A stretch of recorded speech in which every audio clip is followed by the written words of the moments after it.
Bingo Blitz rules. If your bingo has ads in it, That's not a bingo. if it doesn't have the coolest tournaments, mini games, and the most breathtaking design, Nope, not a bingo. if your bingo moment makes you feel so excited that you just want to burst in joy and scream out loud, bingo! Sorry, so you're playing... Bingo Blitz? Now that's a bingo.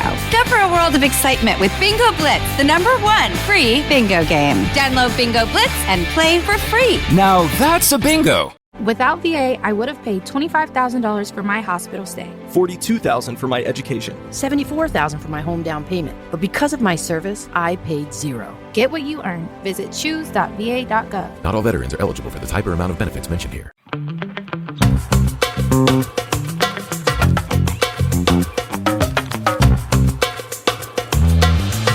Hello, everybody, and welcome back to another episode of Don't Blame Me. Today, we have everybody's favorite Melissa and Megan back on the podcast together again.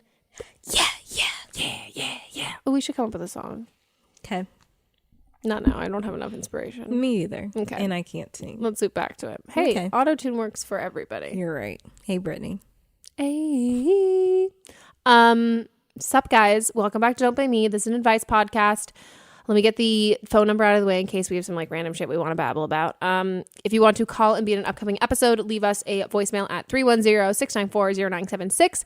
And if you're an international listener, you can send us an audio file at meghanpodcast@gmail.com. You did it again. I said com, right? Mm-hmm. Wow. I think it's this Mucinex and allergy medication combo you have me on. Good. I feel like my eyes are really wide, which I can't open them that wide because I don't have large eyes. Yeah, that's how mine feel when I'm on it. Yeah. When I'm on that good on that good combo, that mix, that cocktail. I had allergies at Coachella, not this year because I did not go, but a couple of years ago.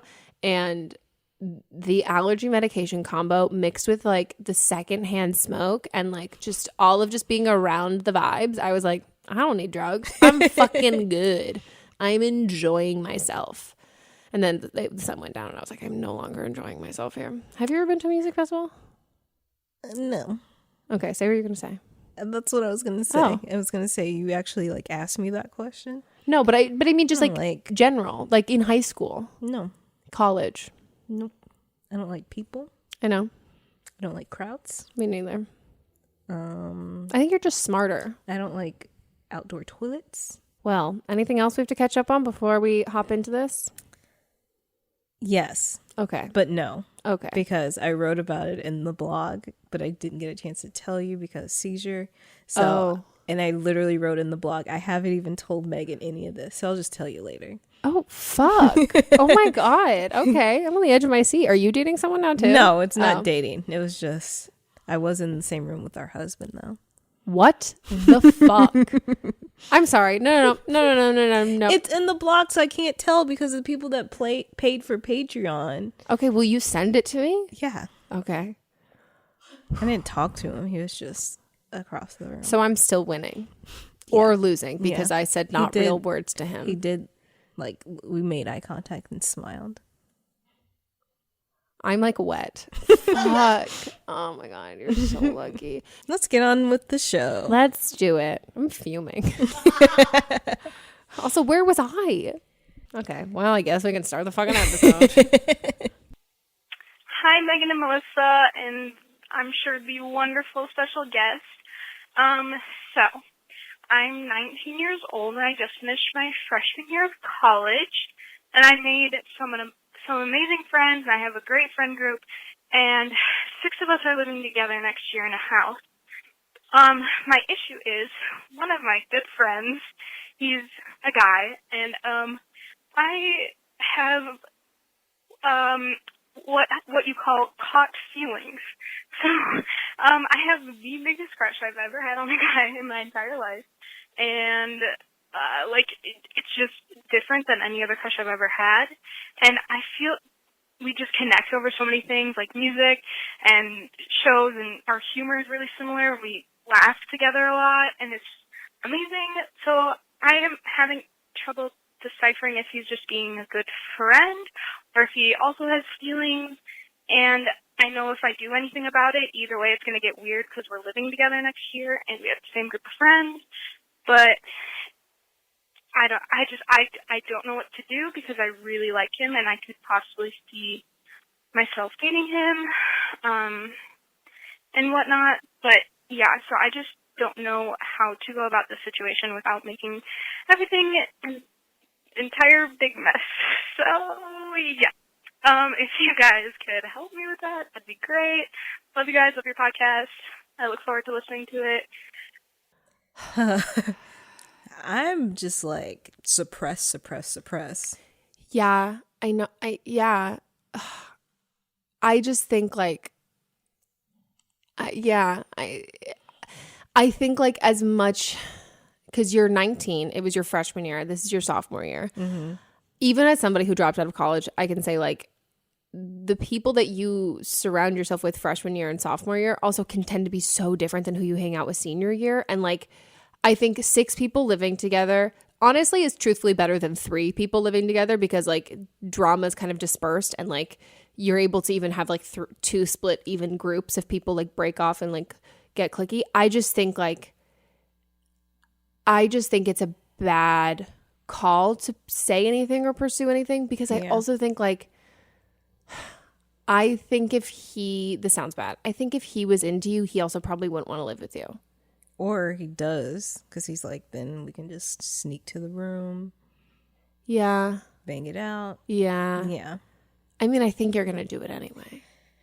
Yeah, I think if it happens, it happens, but you gotta have boundaries, because if you break up, things will get weird. Yeah. If you stay together, they could be great, but it's college, man.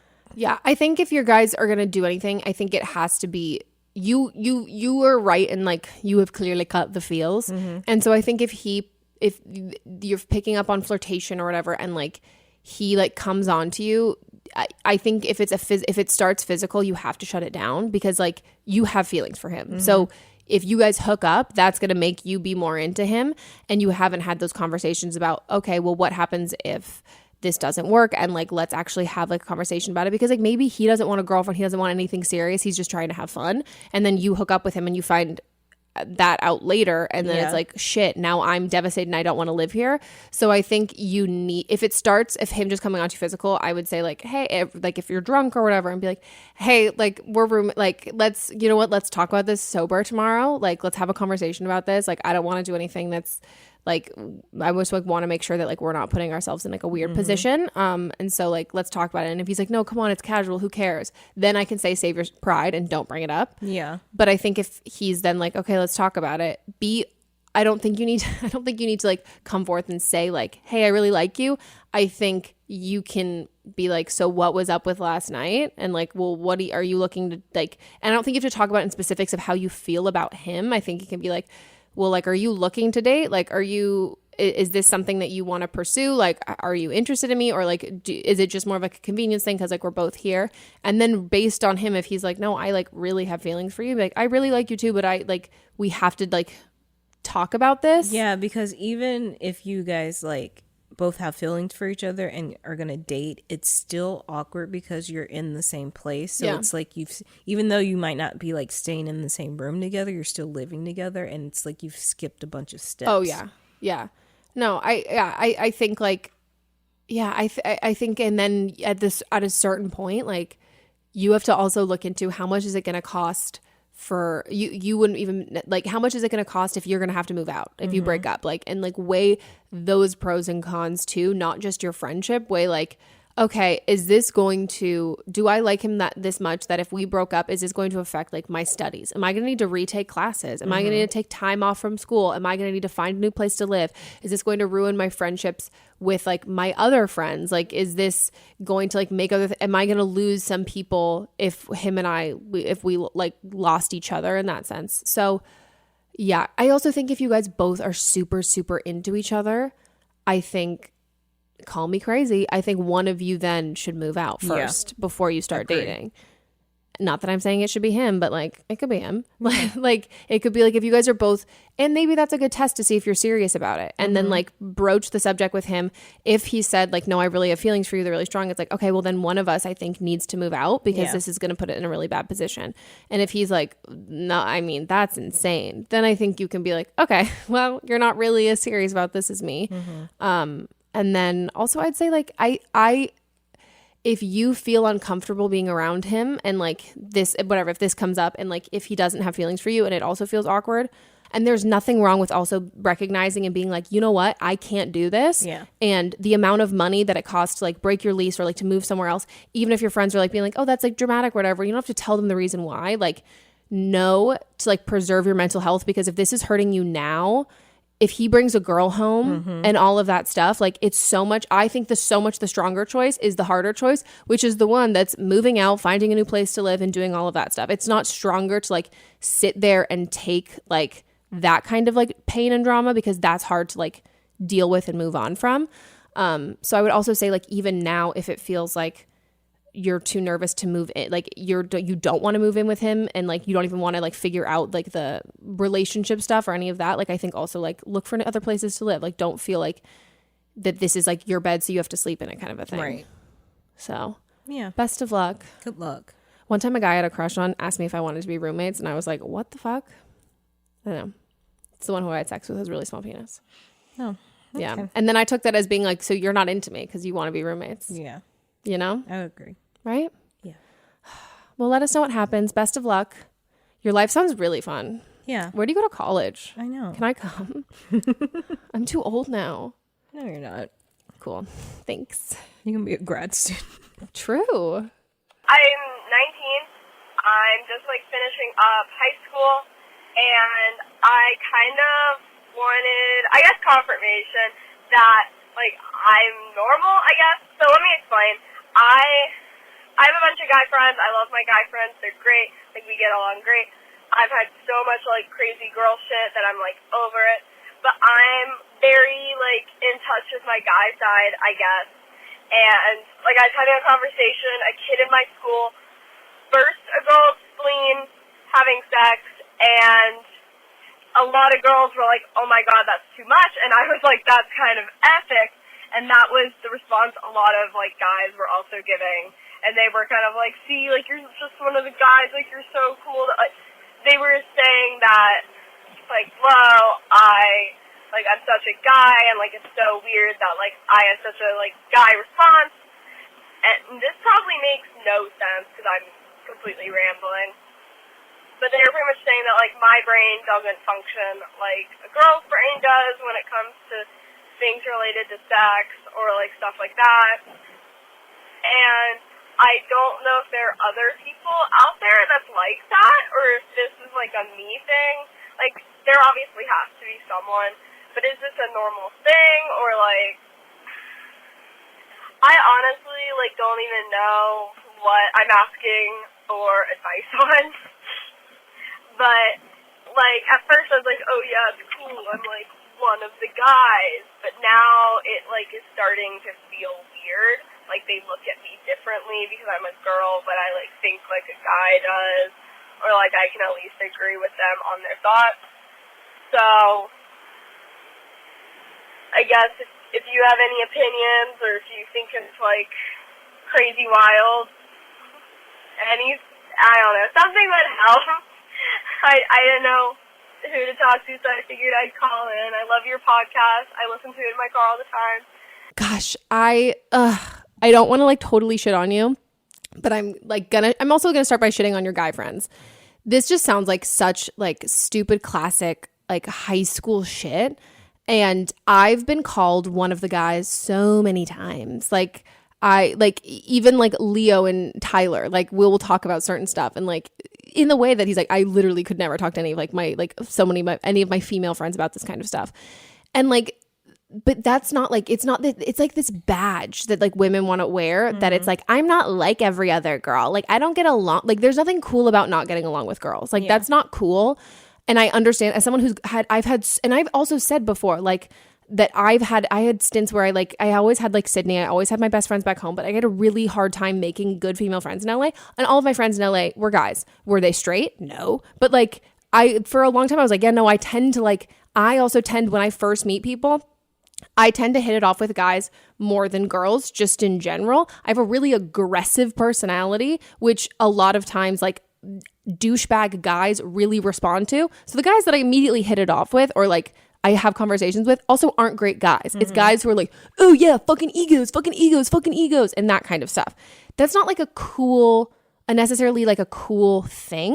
And I think for you, I think the reason why you're calling in this is like, I think there's a part of you that like wants to feel like, oh wow, this feels cool. I feel special and different than other girls.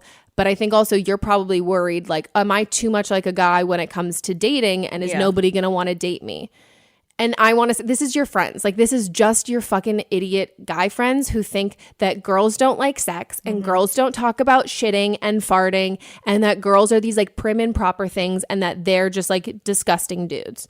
Like, it's just a really small, like, gendered idiotic thing. Right. That's not real at all. Right. And like, have you heard us talk about I was like, you sex? listen to the podcast and you're like, does anyone else think like this? I'm like, have you listened to this fucking podcast? Yeah. Like, we talk about sex all the time. Yeah. We're more, I think, maybe more mature about the way. I mean, I won't even go that far, but no, like, but more. I mean, we've talked about fucking necks before, but like, no, but spleen. Yeah, like, come on. If anything, the only relation I would have, like at this age, a guy saying something that is like, "Oh no, that makes you such a guy," would be like being immature. At that, if like we're talking like a heterosexual, like cisgendered male in high school.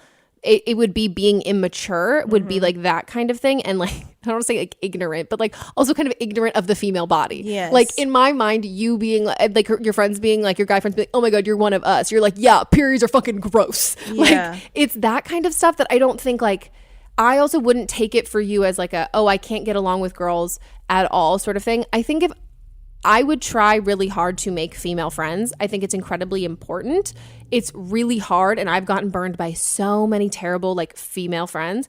And it took until I had made great ones when I was younger. Then when I had like the second wave of friends, it took me until I was into like my 20s to make like really good female friends. And it's an important thing. And it's also like, it's a skill because women, I find myself, I'm more nervous about other women judging me than I am about guys. And like, it can be harder to like necessarily be yourself around other girls because you're like, oh, I think they're judging me on things that like guys don't necessarily notice. And it can be harder, but it's super, super important because like if you have this like, I don't know, your friends are putting you in this box that like, because you can like laugh along with them at sex jokes and stuff, like I don't want them to influence who you see yourself as in your identity, and they're telling you you're one of the guys doesn't mean that you have to be one of the guys if you don't want to be. Like you can laugh at their jokes, like you can think some of the stuff they say is funny, but like also know that like that doesn't mean that like women don't enjoy sex and women can't talk like that. And like I don't want you to feel like, oh no, I only have to be friends with these straight dudes because girls don't get me, because that's super isolating, and girls will totally get you. Yeah, and like you're probably just not around the right group of girls. Yeah, which it happens. But like there's even times like when I'm with Sydney and Jerry, it was me, Sydney, Jerry in here one night, and we were talking about something, and we were talking about like shitting or something like so gross that Mats was like, I have to leave the room. Like this is disgusting. And like he is like was a frat boy, and like he was so grossed out by like us being so like vulgar about something. But I think it also just comes with, I don't know, like, this sounds bad, but like, there's a difference between like someone being like hoity-toity or whatever and like not talking about something, and like people who are like have no tact, like who are like tactless. Like it's like, it's just, it can be like a outwardly, I don't know. I think it's also like the loudest person in the room, sometimes it's me, but like isn't necessarily the funniest person. Like sometimes the funniest people are saying like the quiet, hilarious jokes under their breath. And like some of like some girls that you might like know, but you don't know that well, like maybe they're even more like hilariously grotesque, but like their egos, they don't need to shout it from the rooftop. Right. And I think that's kind of how like females are, I don't know, can tend to be more like when you're joking about with that kind of stuff. Especially in high school. Oh yeah. I just think that like, I don't want you, I just don't want them to like make you be someone that you aren't necessarily identifying as. And also like, it's just gender norms are so stupid. Yeah. Like so fucking stupid.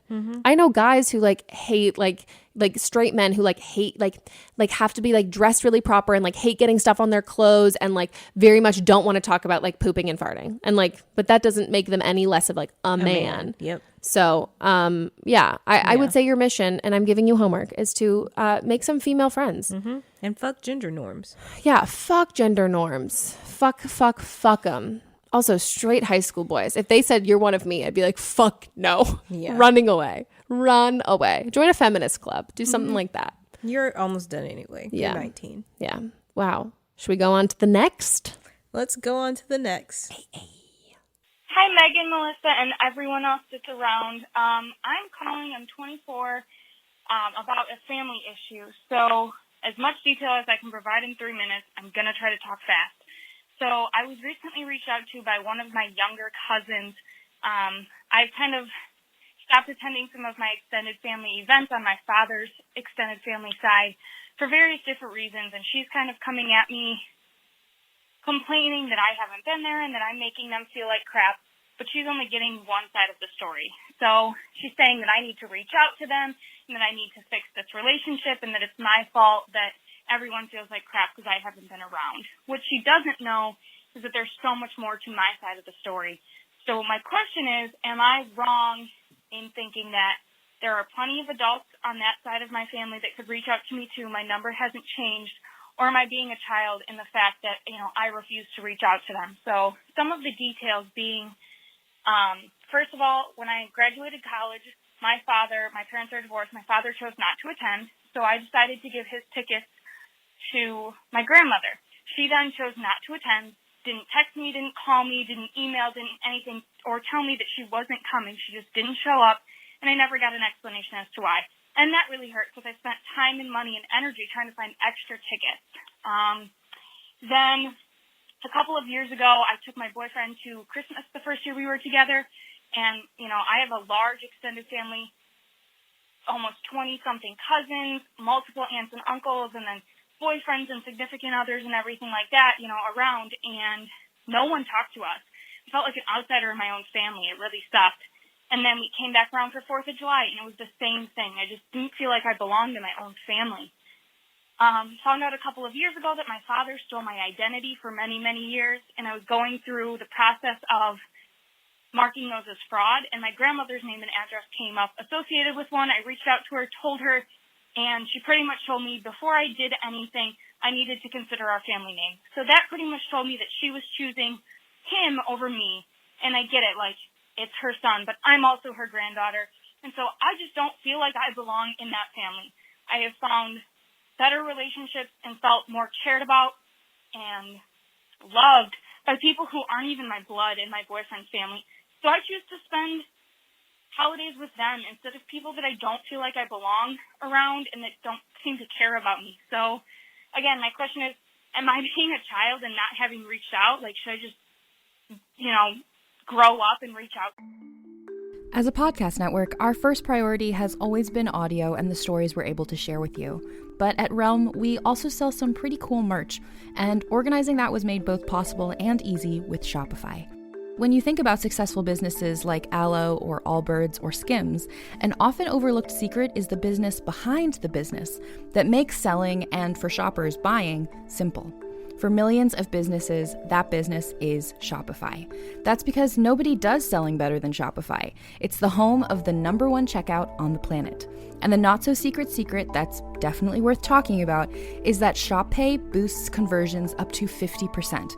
That's more happy customers and way more sales going.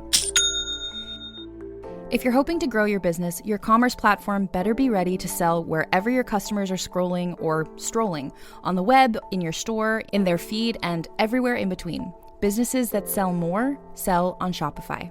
Upgrade your business and get the same checkout we use with Shopify. Sign up for your $1 per month trial period at shopify.com/realm, all lowercase. Go to shopify.com/realm to upgrade your selling today. Shopify.com/realm.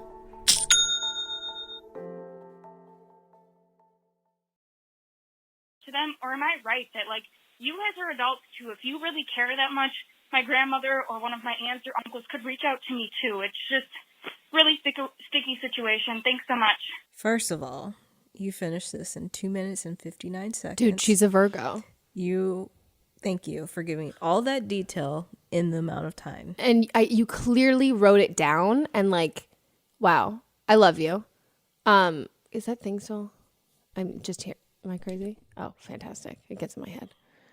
I don't think you're being a child at all because, God, I relate to you so much. I think that this is like the biggest, I don't know if you're in therapy, and I'm not even necessarily going to suggest therapy for you because, I mean, also, I don't want to say that because like my whole thing of being like, I'm really self-realized and self-actualized. I don't need therapy. And then I went to therapy and they were like, well, yeah, that is also an issue for having therapy is being too self-realized. I was like, oh, wow, I'm too aware. Okay, cool. But this is like preservation of you. And like, this is, you're looking out for yourself and it is not your responsibility it's not your responsibility to like take shots at the expense of like your own mental health to appease people who you're not bending over backward. You're not doing anything for them other than just hurting yourself. Yep. Like you're not running in front of a car to save a baby. You're just running in front of a car because they said, hey, please run in front of a car. And it's just ridiculous. And people who love you and care about you don't put you through emotional turmoil and don't want to see you suffer. And like, this is all intentional on their part. This isn't a misunderstanding. This isn't just like signals crossed. This is like events have happened and people have chosen sides and the side wasn't you, and that hurts. And it's not just like my feelings are hurt. It's like it's multiple chances that they've had to do anything and like they didn't show up for you. No, and that's what a family is. And like you said, like you found a fantastic chosen family, and like that's amazing because like the people, and I've said this so many times, like the people who give birth to you aren't necessarily the people who raise you. Like you can be a product of your environment. Like I say that, like I think the person that I ended up being the most like is Sydney's mom. Like I feel like I am Debbie. Like that's who I like. That is like a strong woman that I've like always like been like, this is who I want to be when I grow up. Like, and it doesn't have to be the people who gave birth to you at all. And if family is supposed to love you unconditionally, and if they don't love you unconditionally, like they're not your family. And like you have the same DNA, but having a little cousin reach out is so fucking passive aggressive. And like, you are right. If they truly cared and they truly wanted to make things right, it would also, I would go as far as to say, it wouldn't even be them reaching out. It would be them reaching out with an incredibly lengthy and heartfelt apology and saying, I need to say this because I know that I've hurt you and I don't expect anything in return from you. I don't expect this to fix anything. I don't expect to see you at holidays, but I needed to say this because I hurt you intentionally and I feel so terrible, and I don't want you to I want you to know that that's not truly how I feel, and that we really care about you and you always have a spot here and we always want to make you feel welcome. But like, it's not that. It's like they're not even reaching out to you to apologize. They want an apology from you. And I've been there when like you cut toxic people out and then they come back around and they're like, I'm ready for my apology. And you're like, bitch, I ain't sorry.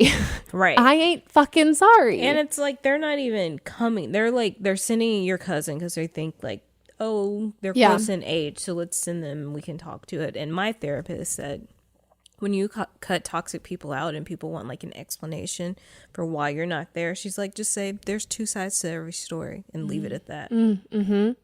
Gosh, this is so similar to me. Have you met? Because I have family members reach out that are family members by marriage that I've never met. Literally, what? I will check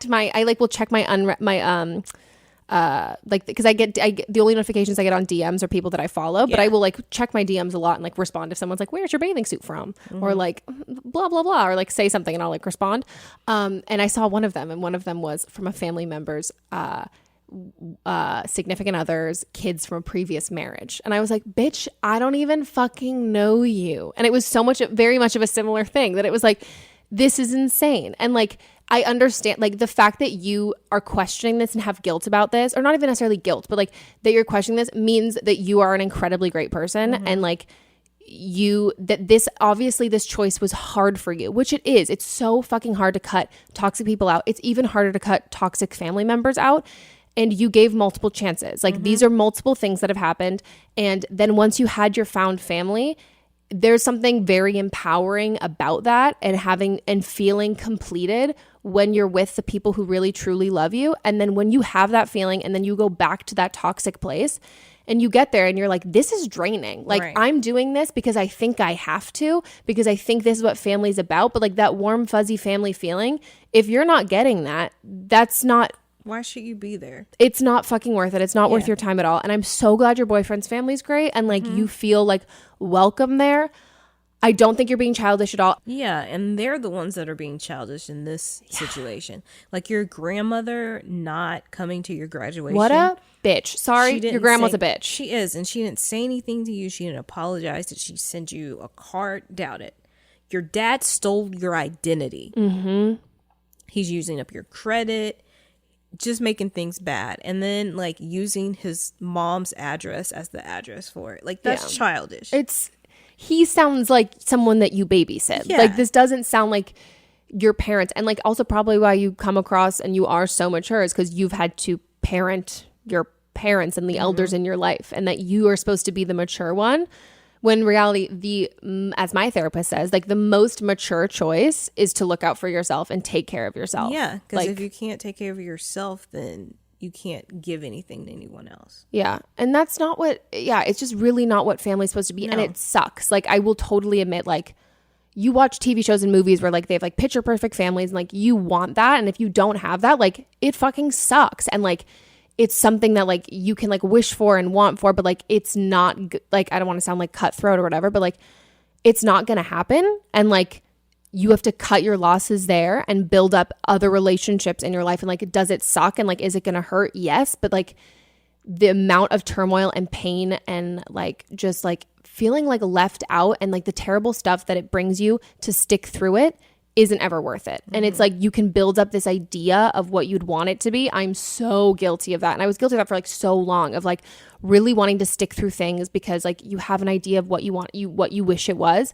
And if it's not that, it's not going to become that. But there are other relationships and other fantastic people in your life who can fill those spots and who can be like that. And it can make you feel the exact same way.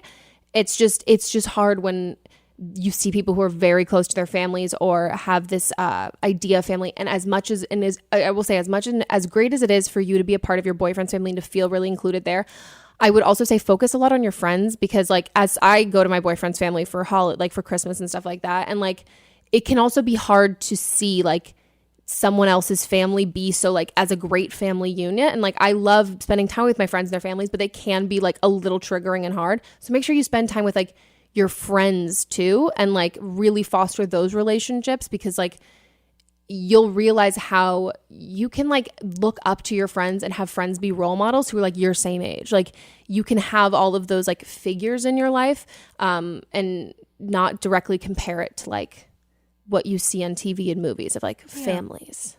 But yeah, I very much understand your situation, and you're making the right call. As somebody who second guessed myself a lot, I go to 2 therapists, and it turns out I made the right call. So you're good. Okay, let's take a break. Bye. Bye. See you in like 2 minutes. Woohoo.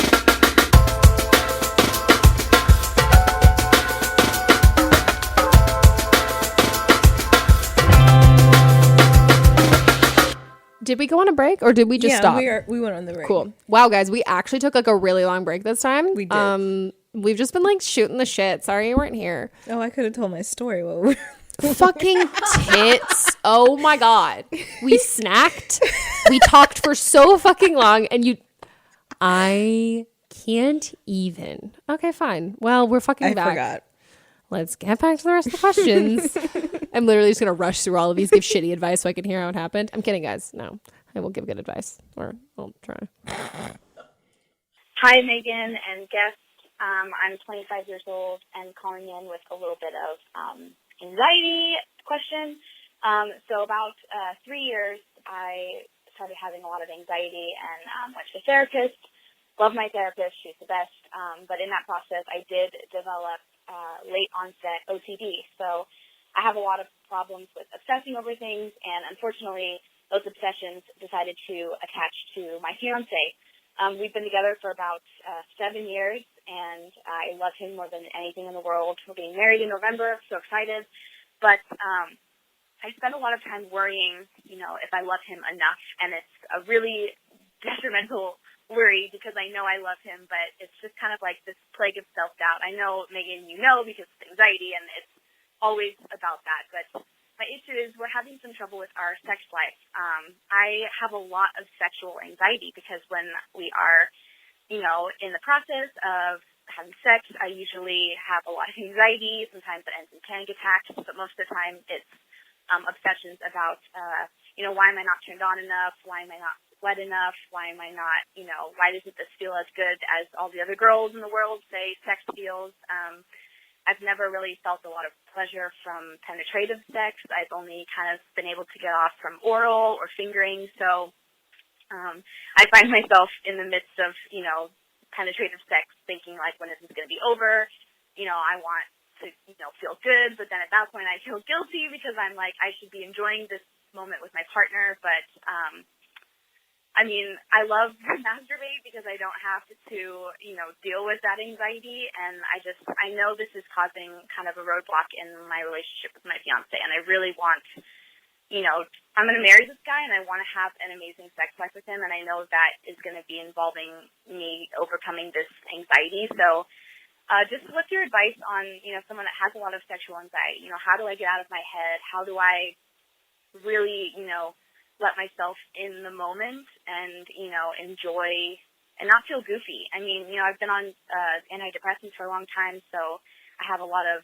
weight gain. I don't feel sexy. There's so much that goes into it. I really want that sex life that everyone raves about. So I would love to hear your opinion because I know you're very sex positive, and I love that. So thank you. Okay, bye. Oh my God, I love you. You're great. Yeah, me too. So I feel like first thing I'll say, love that you're in therapy. I think therapy's great. Plot twist. I'm not saying that I think therapy is the answer to this right now. I think this is from my experience personally and like my friends, when we talk about sex and we talk about things, that are like the most like in-depth like hookup experiences are not with our significant others. Like the second that you start seriously dating someone, I don't know. Like, I remember I've only like the first time my friends have sex with like the guy that they're like their long-term boyfriend. Like I heard that like the first time, maybe the first 2 times. Mm-hmm. Once they started seriously dating, like we didn't really talk about like their specific sex life as much because it's like I'm also a part of like their friendship. Like mm-hmm. I know both of them. It feels like a little more protected intimacy wise. And at least I know for like Mott's, he's always said like, no, like my guy, like we, like none of us talk about our girlfriends like ever. Like we'll have talked about like girls that we like one night stand hook up with, but like that talk like completely dies when you start seriously dating somebody. I think you've dated your boyfriend for 7 years, which is a really long time. And it's formidable years, like sex years. And you probably had a lot of like first sexual experiences or like most intense, deep, romantic, like sexual connections with him. But I don't know if you've talked about that with your friends. Yeah.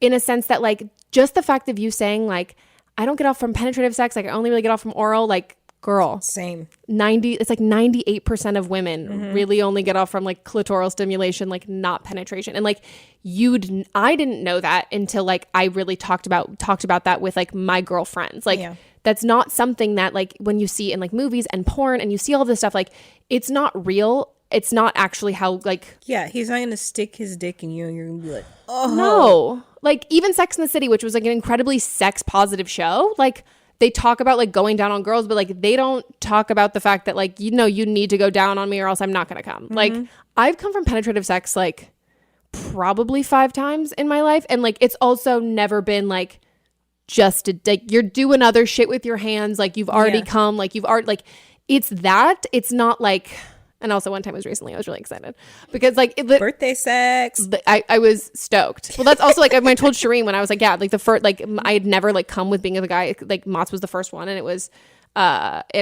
like what like the first night we had sex or whatever, like the morning after the first night we had sex or whatever, and like the second time it was like come from penetrative sex. I was like, this is fucking insane. Like but like that's like, and we've been together for like almost 4 years, and it's something like it's you would know those things if you talk to your female friends about them. And I think like your anxieties and like all of that stuff are so much about being like, am I the only one? Am I the only one?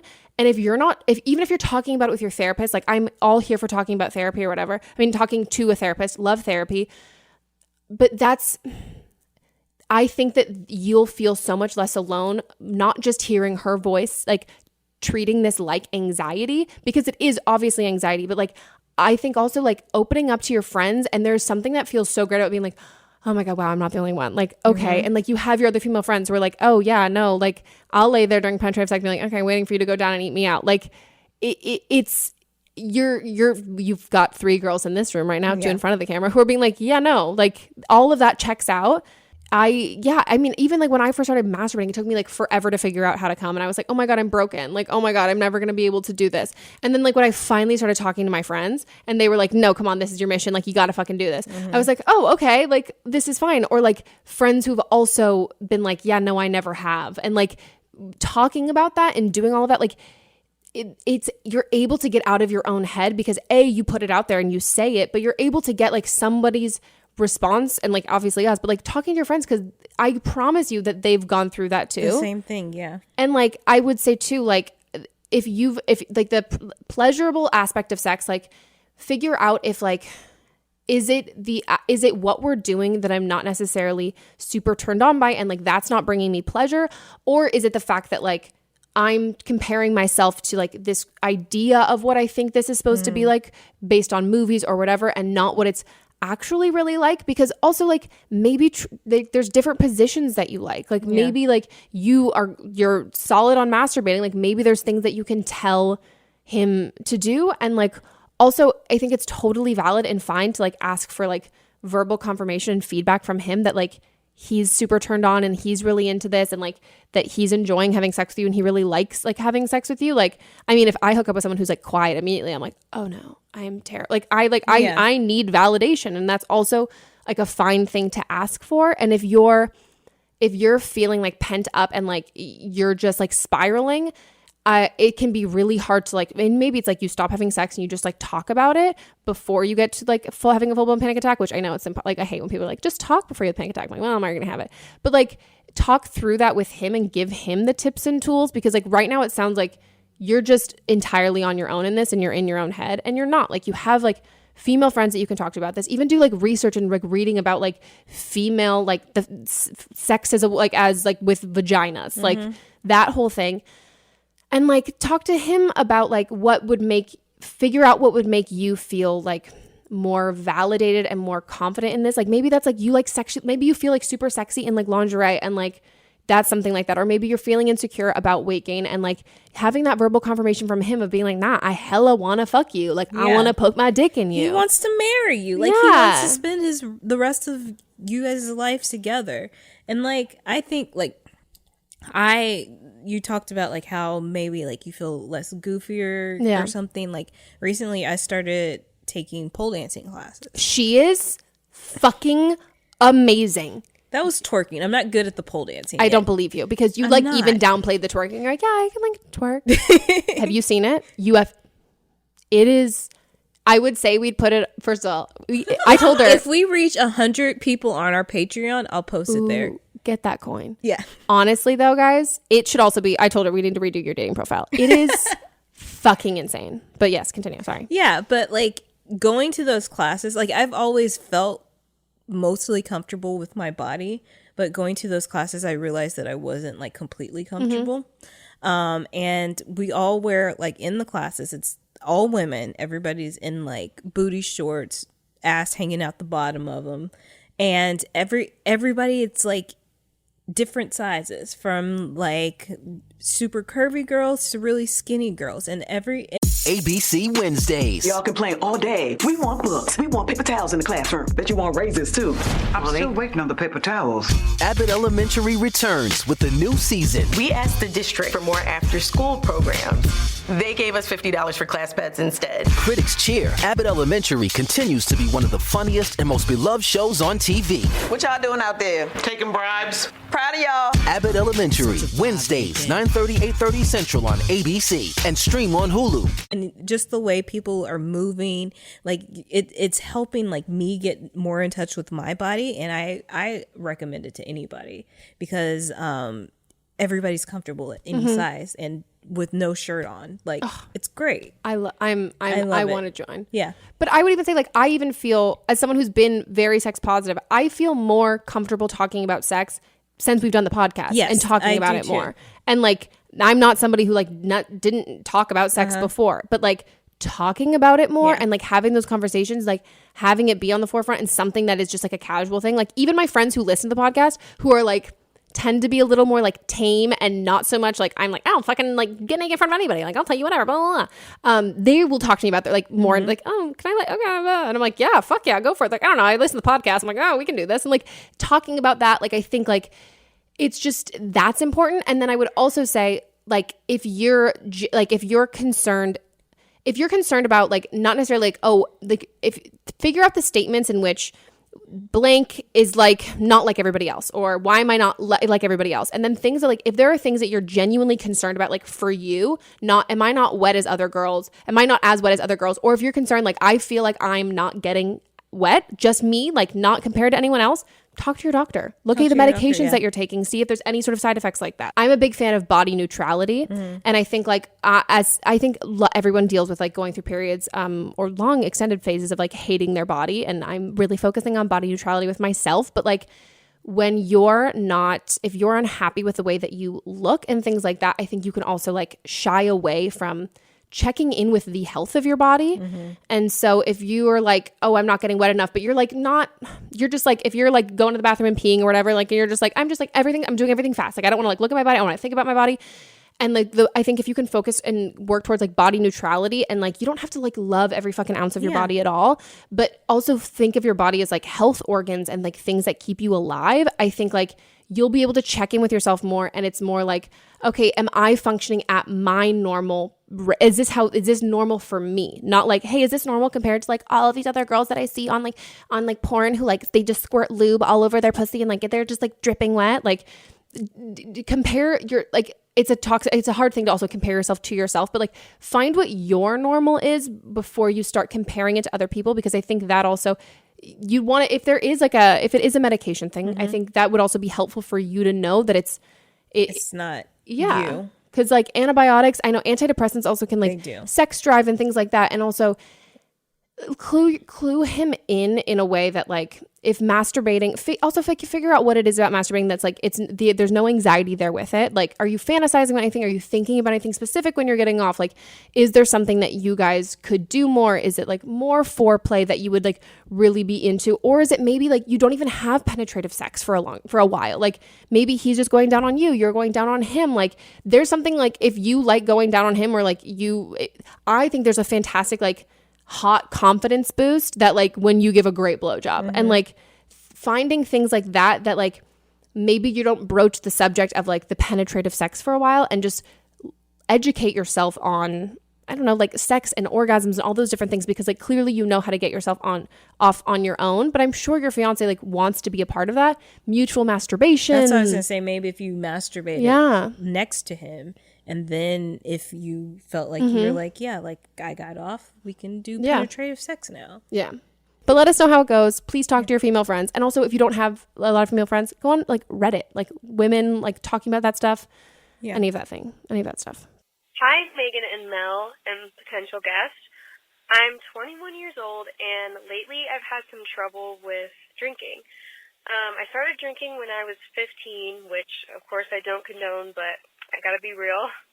And I drink heavily like every 2 weeks when I'm going out with friends. Normally I haven't had a problem. It's just been normal craziness, but during like the past 6 months, I've had a really hard time controlling myself when I drink. For example, on St. Patrick's Day, I made out with our 40-year-old Uber driver and made a bunch of inappropriate comments to him, gave him my number, and the person that was with me said he wasn't attractive at all. Another time I was walking on the streets and needed a ride, and so I just knocked on someone's car and I got a ride from 3 men, so a bunch of stuff could have gone wrong. Took me to my friend's house, and then after that I puked in their washer. Their literal washing machine. But this past weekend was the worst when I hooked up with my soon-to-be cousin, who is also a girl. And I consider myself straight, but I'm obviously bi-curious. After this time especially, I think I really fucked up, and I can't get over the amount of guilt that I have, because I see her at every family event, and I'm scared she's going to tell someone in my family or something. My question is, should I quit drinking, and am I being overdramatic, or is this just typical crazy 21-year-old behavior? Thanks so much. Love you guys. Bye. I relate a lot to this, but it's also not normal 21-year-old behavior. Mm-hmm. I don't drink. I don't drink for a multitude of reasons. I'm like, here I am making this about me. But like, truthfully, I don't drink. It makes me so fucking sick. Makes me so incredibly sick. I drank heavily in high school and then into college, and I really, really, really like myself when I'm drunk. I really like who I am. I'm super fucking confident. I'm not anxious. I'm not insecure. Like, I don't like second guess what I'm saying. Like, I feel pretty. I feel hot. Like, I feel like on top of the fucking world. And that's the issue. Like, I think like, but people talk about like social lubricant with like alcohol and things like that. That's people who like can have one drink and it gives them a little kickstart. But like, if you're having a hard time controlling yourself, like I didn't drink without blacking out until I was into my 20s. Like, it was just, I didn't know how to stop because like, it was like a high. It was like a high of like confidence. And like, especially if like and then the issue is alcohol is also a depressant. So the next day you feel even worse than you do. So if you're insecure or you have any image issues or body image issues, or if you're depressed or anxious or anything like that, like you become even more depleted, and then you need more alcohol to compensate for all of that. Mm-hmm. And that's the other big reason why I don't drink is like, I love how I feel and like how like I perceive myself and everything like that, but like it's not healthy. And like I can check myself and know that like if I was like when I was going out, like if I was the kind of person of being like, I wouldn't have a mixed drink. I'd be like, no, I'm just have a fucking shot. Like, why? And that's the thought process of like, no, because if I break that down and I don't move on from it, like I'm just trying to get drunker faster. And that's not what social drinking is. That's not what casual drinking is. And I think that's where your issue is. I literally the amount, like my friend sent me a picture of her and I with these like 2 like 40-year-old men in and out for my birthday. She goes, what the fuck were we doing? And I was like, oh my God. And neither her or I drink now. And it was so much of like it's a Band-Aid. And I think like this isn't normal 21-year-old behavior also because you're concerned about it. Yeah. I mean, when I was 21 years old, or even like 20 to 25, I was drinking a lot all the time. And it's because I loved who I was when I was drinking.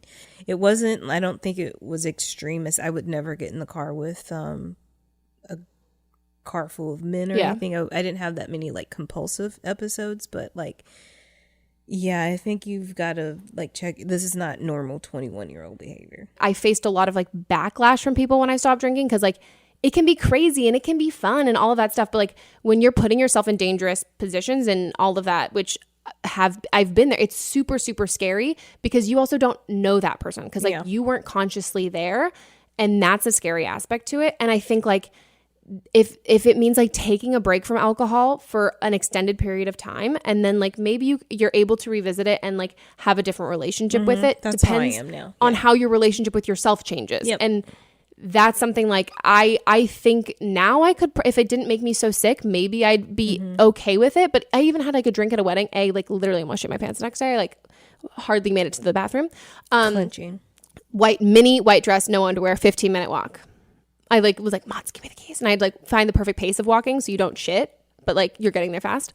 But like even I like it's yeah, it's a little bit like, and like it flips that again. And I was like, no, I don't like this. Like, I'm nervous and uncomfortable and like a little like socially awkward at this wedding. And I suddenly feel a little less socially awkward. And I'm like, no, it's not what, like, and it sucks when some people like can find healthy relationships with it when you feel like, fuck, I really want, like, I want to be able to be like that. And it's like harder for you.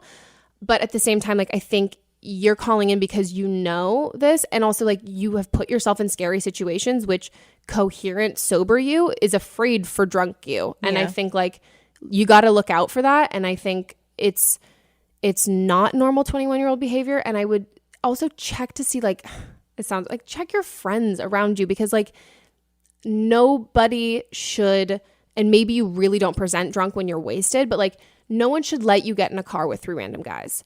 And if you have friends who are enabling this behavior and who are also on this train, because this sounds like a lot of like self-actualization, like maybe I have a problem, not my friends are sitting down with me and saying that I have a problem. Like, I'd also check who you're hanging out with, because when I like stopped drinking, I had so many different friends. There were lots of friends that were like, oh, cool, peace. And I'm like, oh, okay. So like, that's really what we did. Dear Toyota, I need a word with you about your Crown family. Suddenly, I love traffic. Rush hour is my happy place. In the comfort of my Crown, I feel on top of the world. This is strange though, right? The captivating Toyota Crown family. Toyota, let's go places. Together. And then also when I was sober, I realized I'm like, wow, I don't really like a lot of you people. Like, there's some people I hang out with, I'm like, oh, I'm fine hanging out with you drunk, but like, fuck, if I'm like sober, I'm not hanging out with you. And I think like check that and check your circle.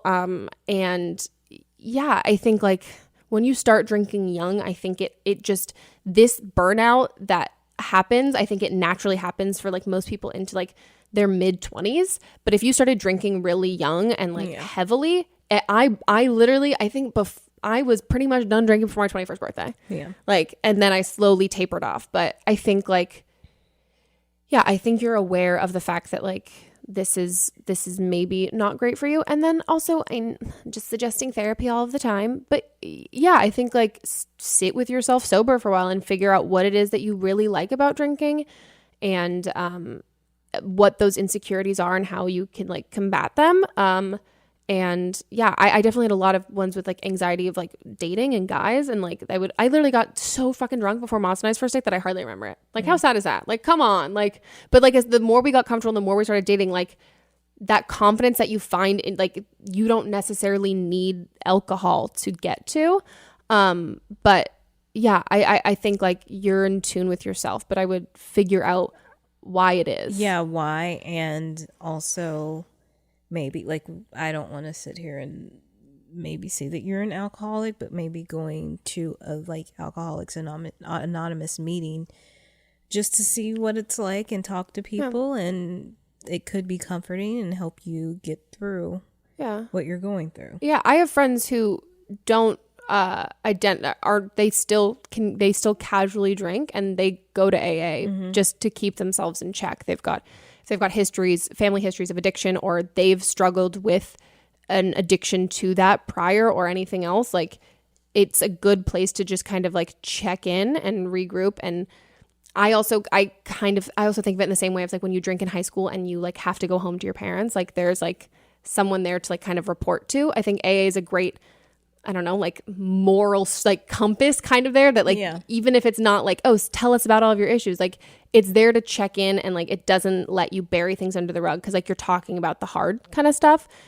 Oh my God, that's our last call, but it's time for Don't Blame Them, which is, I was going to leave you. Do you want to? I didn't know if you were doing the door thing.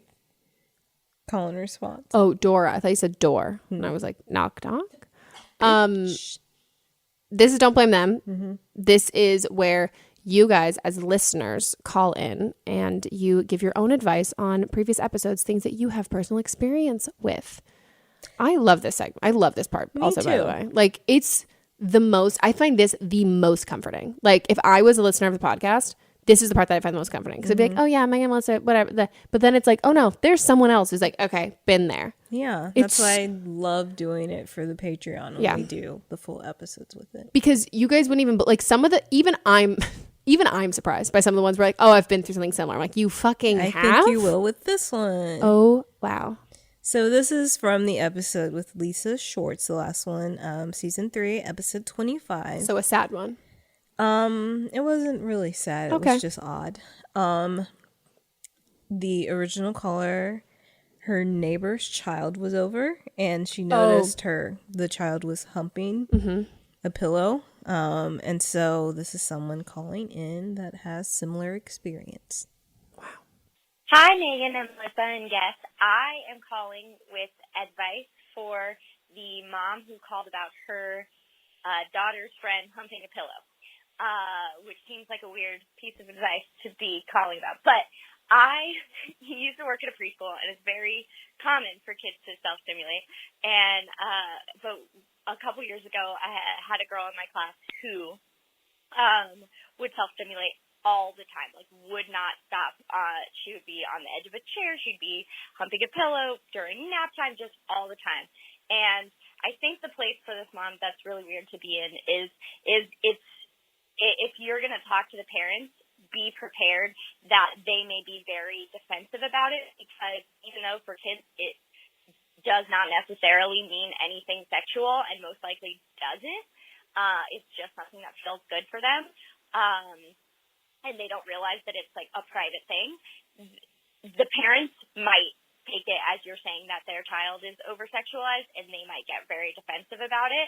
And it's very hard to be in the place of kind of addressing that for other parents. What we would do at the preschool is we were just, the parents knew about it, and the approach that we took was to constantly just correct it and say, don't do that. Sit all the way in your chair. Take your hands out of your pants. Those kinds of things. If she was sitting on the edge of a chair, just saying, sit up straight, sit back, do this, whatever, and just kind of constantly correct it without necessarily pointing out what she was doing. If it had been my child, what I would say is, hey, I know that is something that feels good. That's just more of a private thing. So feel free to do that in the bathroom, in your room, when you're by yourself. It's just not something that we do with other people around.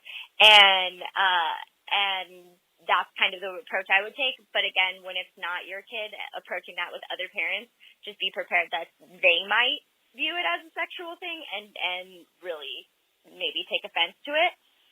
So I just wanted to call with that little piece of advice. I don't know if that's advice. I don't know if that's helpful. But anyways, love the podcast. Thanks. So helpful. I also love that I called based on her voice alone. I was like, she's a teacher. Very true. I think this is, I also forgot the term self-stimulation. Yeah. Yeah. No, I think it makes sense. I think it's, yeah, obviously we don't have kids. We don't know that. I haven't heard of this before. Oh, I told you I was in elementary school with a girl. Yeah. But I mean, like, personal experience with other children that I know. Yeah. I think like, I think also like that home talk. I think that's like the best way to do it. Like that's like, it's not like a forbidden thing. It's just like, that's something we do around people. Like that's like your own fun time thing. And also like, don't you find it a little distracting that you're like paying attention to that and like not what your teacher's saying? Like that kind of thing. But I think that's incredibly helpful. And hell yeah. Yeah. Hell yeah. Well, that's it for our episode, guys. Yeah. Hope you enjoyed. It was a great time. We all had a good time. Hope you did too. If you want to be on an upcoming episode, or maybe not, you don't want to, but like you need some fucking help. Or you want to share advice, then you would want to then. Then you would want to. I've had people DM me who've been like, I just really want to call into the podcast, but I have nothing to talk about. But like I really, really, really want to call on. I'm like, fire sign. You're like, I just want to. But don't waste our time. No, but they haven't. They said they want to, but they're saving it. They're waiting. And I'm like, so do you want something bad to happen in your life? Like, are you going to be like secretly excited? Like when I was writing my book and I was like, oh, don't fucking bring it up. I brought it up. Damn it. But I'd be like, well, at least I can put this in the book. So if you want to leave a message, if you're a domestic USA listener, leave us a voicemail at 310-694-0976. And international listeners, you can leave us an audio message at meghanpodcast@gmail.com. Check us out on Instagram, Don't Blonde Meme Pod. We're there. I put a lot of effort into our edits. You made me a really cute birthday one that did look like my aesthetic. I was really proud. I choked proud. I was working on it in the back of the car. Oh my God. And I also made my own birthday one because I just like was planning on doing it. So the people who accused me of doing it, I actually did do it. And then I posted the one that I was going to make myself too. So I like gave myself two, or gave myself one. You gave me one. Thanks. Check out our website, don'tblameme.show. Patreon, guys. What did we say we'll give them if we get to 100? I'll post my twerking video. Oh, wow. It is so beyond worth that, guys. Like, I can't even explain to you. It's not a short clip. It's a long clip. Yeah. It's a great angle. There's multiple. You just saw one. Shh. It's in focus. Your outfit is cute. Like, you are feeling the music. Like, it's so fucking worth it. It's great. Like, it's so good. It's really worth it. So join our Patreon. And what else? Watch this on YouTube if you're listening and you want to see us. And you know, that's it. We'll see you next week. Unless you're a part of our Patreon. Right? Yeah. If you're part of Patreon, we'll see you on Wednesday. Hell yeah. Join. See the twerking. Bye, guys. Bye.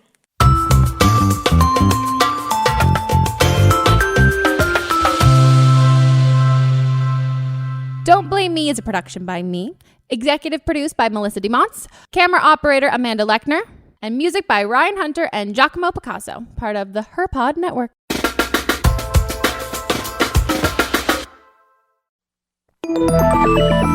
Listening to a podcast should be time well spent, and I promise it will be if you'll give this podcast a try. It's called Something You Should Know. I'm the host, Mike Carruthers, and in every episode, I talk with leading experts on topics I know you will find fascinating.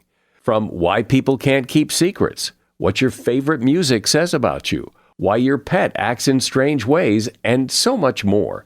Something You Should Know is designed to give you information you can use in your life and give you great intel that you can share with others. I'm told it's a binge-worthy podcast. And with over 1,000 episodes, there's a lot to binge on. Something You Should Know has been ranked in the top of the Apple Podcast charts consistently for a long time. I know you're going to like this. I just need to get you to try it. Something You Should Know. It's available wherever you listen to podcasts. Hi, I'm Jennifer, a founder of the Go Kid Go network. At Go Kid Go, putting kids first is at the heart of every show that we produce. That's why we're so excited to introduce a brand new show to our network called The Search for the Silver Lining, a fantasy adventure series about a spirited young girl named Isla who time travels to the mythical land of Camelot. Look for The Search for the Silver Lining on Spotify, Apple, or wherever you get your podcasts.